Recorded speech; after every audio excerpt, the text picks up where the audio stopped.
আসসালামু আলাইকুম গাইস, আপনারা কেমন আছেন? আশা করি সবাই ভালো আছেন। আমিও আপনাদের দোয়ার সাথে ভালোই আছি। আজকে আমার মন চাইছে চিতই পিঠা, দুধের মধ্যে দিয়া দুধের পিঠা খাওয়ার মন চাইছে।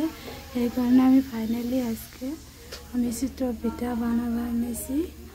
কোনো দিনও বানাই নেই, লাইভের ফার্স্টে চিতই পিঠা বানাইলাম। তো আপনারা দেখেন কীরকম হয়েছে। আশা করি সবারই পছন্দ হবে। ভালোই হয়েছে, আল্লাহর রহমতে ভালোই হয়েছে। তো আপনারা শীতের মধ্যে দুধের পিঠা সবারই পছন্দ, এই কারণে আমারও খাবার মন চাইছে, আমরাও বানাইলাম। দোয়া করি সবাই ভালো থাকেন, সুখে থাকেন। ধন্যবাদ। খোদা হাফেজ।